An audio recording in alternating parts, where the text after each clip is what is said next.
1947 मोहोळ राखीव विधानसभा मतदारसंघातून राष्ट्रवादी काँग्रेस शरदचंद्र पवार तथा महाविकास आघाडीचा अधिकृत उमेदवार म्हणून विधानसभेची निवडणूक लढवत आहे। माझी निशाणी ही तुतारी वाजवणारा माणूस असून येत्या 20 नोव्हेंबरला मोहोळ मतदारसंघासहित महाराष्ट्रामध्ये विधानसभेच्या निवडणुका होत आहेत। उपस्थित सरपंच भारत वाघमारे, माजी सरपंच विलासनाथ गायकवाड, ज्येष्ठ नेते विकासजी, माजी सरपंच सदन कांबळे, हरी कांबळे, ज्येष्ठ नेते कल्याणराव गायकवाड, सुरलाल सय्यद, प्रशांत गायकवाड, समाधान गायकवाड, पहलवान गणेश गुले येत्या 20 नोव्हेंबरला आपल्या इथं मोहोळ मतदारसंघात विधानसभेची निवडणूक पार पडत आहे। 2009, 2014 आणि 2019 अशा 3 निवडणुकीमध्ये आपल्या पंढरपूर तालुक्यातील 17 गावांना मोहोळचा आमदार ठरवण्याचा अधिकार भारतीय लोकशाहीने आपल्याला दिला। या तिन्ही निवडणुकीमध्ये 2009 ची निवडणूक असेल, 2014 ची निवडणूक असेल, 2019 ची निवडणूक असेल, आपण इमानी ऐकणार जो कोणी उमेदवार दिला ते देशाचे ज्येष्ठ नेते शरदचंद्रजी पवार साहेबांनी त्याला निवडून देण्याचं काम आपण केलं। मग कधी 2009 ला उमेदवार मुंबईने दिला, 2014 ला उमेदवार मुंबईने दिला, 2019 ला उमेदवार इंदापूरवरून दिला। आपण निपुणपणे पवार साहेबांवर श्रद्धा ठेवून या लोकांना निवडून दिलं। पवार साहेबांनी ह्या लोकांना मंत्रीपदी दिलं, महामंडळाचं अध्यक्षपदी दिलं। देण्यासारखं जे जे होतं ते शरदचंद्रजी पवार साहेबांनी या लोकांना दिलं। परंतु पंढरपूरच्या 17 गावाची अपेक्षा ही अत्यंत निराशजनक आपल्या शेतकऱ्यांची झाली। आज ज्यावेळेला मी करसुळेवरून निघालो त्यावेळी पोहरगावला येताना रस्त्याची अवस्था काय, विटाच्या रस्त्याची अवस्था काय, खसोळीमधील रस्त्याची अवस्था काय, पुळजवाडी असेल, पुळज असेल, आंबे चिंचोली असेल, नेपाळगाव असेल, कोंडारकी असेल, आंबे असेल, चळे असेल, तारापूर असेल, आणि मग या 17 गावातले जर रस्ते आपण पाहिले तर रस्त्यात खड्ड्यात रस्ते आहेत। आणि समाजात मी जर इकडे 1 दिवस जर फिरलो तर 2 दिवस झोपेतनं उठणार नाही। हा, इतके खड्डे आणि गाडीची लगेच चक्कातून बदलावी लागते। अशी अवस्था त्या मोहोळच्या आमदारांनी आपली करून ठेवली। बरोबर आहे बाबा? आणि मग ज्या वेळेला माझ्याकडे शेतकरी आला, तो पोरगावचा आला असेल, तो विट्याचा आला असेल, तो करचोळीचा आला असेल, कोंडारकीचा आला असेल, मी खर्चानं मुरमीकरणाची कामं करून देण्याचं काम केलं। माझं काम तर उघड खुली किताब आहे। जो जो आला त्याला रस्ता मुरमीकरण करून देण्याचं काम केलं, कारण मी कोणत्याही पदावर नसतो। पण तो शासन दरबारी वजन वापरून मी पोरगावचे सरपंच इथं आहेत वाघमारे, त्यांना विचारा, समाधान 20 लाख रुपयाचा निधी मी या गावासाठी गेला। बरोबर? कशा कशा दिल्या सांगा?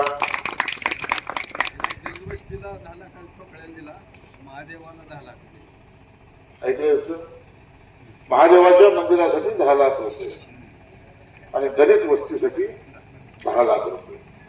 कोणत्याही पदावर नसताना पण या पंढरपूर तालुक्याचा सुपुत्र म्हणून माझी एक जबाबदारी समजून 20 लाख रुपयाचा निधी आपण पोहरगाव या गावी दिला.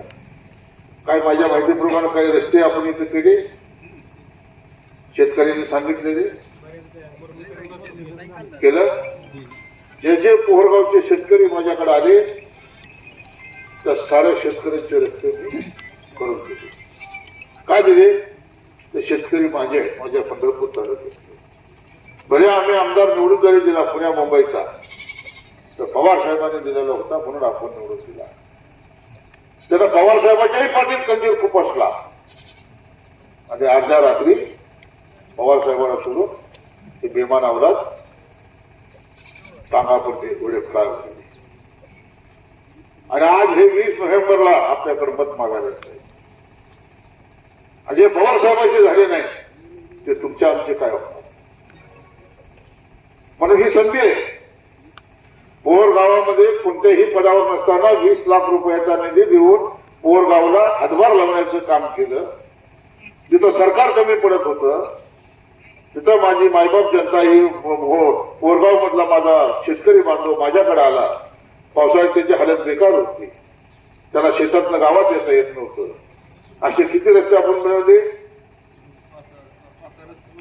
5 ते 6 रस्ते समाधान आपण बनवले. आणि आज तो शेतकरी त्या रस्त्यावर नाही येतो. म्हणजे तुमच्या सुखदुःखामध्ये सहभागी होण्याचं काम मी केलं. तुम्ही माझ्याकडे अपेक्षेनं आला की साहेब हे मुरमीकरणाचं काम झालं तर आम्ही शेतात गावात येऊ. मी नाही म्हणालो. मी तुमच्या शब्दाला मान दिला. मी गावाच्या विकासासाठी 20 लाख रुपयाचा निधी दिला. उद्याची ही निवडणूक आहे आणि पवार साहेबांच्या पाठीत खंजीर खुपसणारी अवलाद पुन्हा एकदा विधानसभेला उभारलेली आहे. भारतीय जनता पक्षाबरोबर युती करू. आणि मी माझ्यावरती पवार साहेबांनी एक विश्वासाने जबाबदारी दिली. तुतारी वाजवणारा माणूस हे मला चिन्ह दिलंय. आणि ही लढाई येत्या 20 नोव्हेंबरला होती. ज्याला आपण निवडून दिलं त्या यशवंत मानेनं पोहरगावला काय योगदान दिलं? पोहरगावातील शेतकऱ्यांसाठी रस्ते दिले नाहीत, विकासासाठी निधी दिला नाही, तर त्या यशवंत मानेला मत मागायचा अधिकार नाहीये. म्हणून मी आपल्याला विनंती करतो पोहरगावच्या जनतेला, आज मी मुरमीकरणाचे रस्ते दिले. बाबा 20 तारखेला जर तुतारीचं बटन दाबलं तर आपण आयुष्यात जाताना एक बघता की उतरत्या वयात राजू खरे नावाचा एक कार्यकर्ता होता. या आपल्या हुसेन साहेब दर्गाच्या समोर हुसेन साहेबांची शपथ घेऊन सांगतो, जेवढे रस्ते मी मुरमीकरणाचे केले ते सारे रस्ते मी डांबरीकरणाचे करेन. पोहरगावामधला माझा शेतकरी तो पंढरपूरला जात असताना त्याला कुठेही खड्डा जाणवणार नाही अशा पद्धतीचे खडीकरण आणि डांबरीकरणाचे रस्ते केले जाते. शेतावरून येण्यासाठी पाण्यात रस्ते केले जाते. कितीही पाऊस जरी आला तर शेतकरी गावात आपल्या मोटरसायकलीवर सायकलीवर आला पाहिजे असे दर्जेदार रस्ते केले जाते. आणि मला संधी मिळाल्यानंतर ना हुसेन साहेब दर्गा याचा पूर्ण पर्यटन खात्यामार्फत अत्यंत सुसज्ज असा विकास केला जाईल. या तालुक्यातून लोक हुसेन साहेब दर्ग्याला आल्यानंतर म्हणले पाहिजे की काय तुमचा आमदार आहे, इतक्या 1 नंबरची सुविधा या आपल्या हुसेन साहेब दर्ग्याची केली जाईल. हा आपला ठेवा आहे. हे आपलं जे दैवत आहे या दैवताच्या इथे सुद्धा आज काय अवस्था. 3,000 कोटी रुपयाचा निधी आणणाऱ्या गप्पा मारणाऱ्या मानेला वाघमारे साहेब तुम्ही प्रश्न विचारायला पाहिजे होता. कधी कधी तुमचे फोटो त्याच्या बाजूला बघितल्यानंतर मला प्रश्न पडतो, त्याला वाघमारे साहेबांना मागितल्यावर 20 लाखाचा निधी देतोय आणि वाघमारे मानेच्या बाजूला बसून गावाच्या विकास निधी काय देत नाही. आला काय दिलं नाही, काय विकास निधी दिला नाही.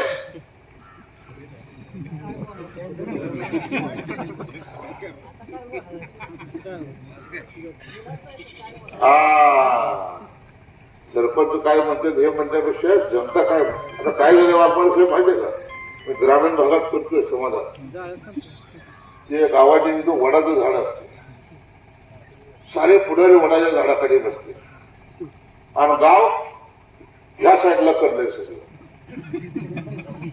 जनता एकीकडे आणि पुढारी एकीकडे पुढाऱ्यालाही प्रश्न पडलाय 3-3 निवडणुकीत लवाड बोलून आपण माणसं निवडून आणली पण गावाचा विकास झाला नाही आता गावकरी हातून सुमने घेऊन उभारला त्यालाही बोलतो तुलाही बोलतो हीच मत मागायला म्हणून पुढाऱ्यांनी वडाची झाडं पकडली आहे का नाही परिस्थिती सांगा मी आंब्यात गेलो विचारा तुला आंब्याचं इथं बसले पुरा गाव लुटलं होतं तीच परिस्थिती चालत होती कारण लोकांनी ओळखलं राजू खरं काम करणारा माणूस आहे दुष्काळ पडल्यानंतर मोहोळच्या जनतेला 15-15 दिवस प्यायला पाणी मिळत नव्हतं त्यावेळी यांच्या घरात 30-30 वर्ष आमदारकी होती परंतु मोहोळच्या जनतेला 15 दिवसात एकदा पाणी न देऊ शकणारी या राजू खरेनं 17 टँकर लावून 24,000 लिटरचे 17 टँकर लावून मोहोळच्या जनतेला दिवसात 3 वेळेला बाबा पाणी देण्याचं काम केलं आणि हा पंढरपूरचा सुपुत्र राजू खरे 70 दिवस मोहोळच्या जनतेला पाणी पाजण्याचं काम करत होता.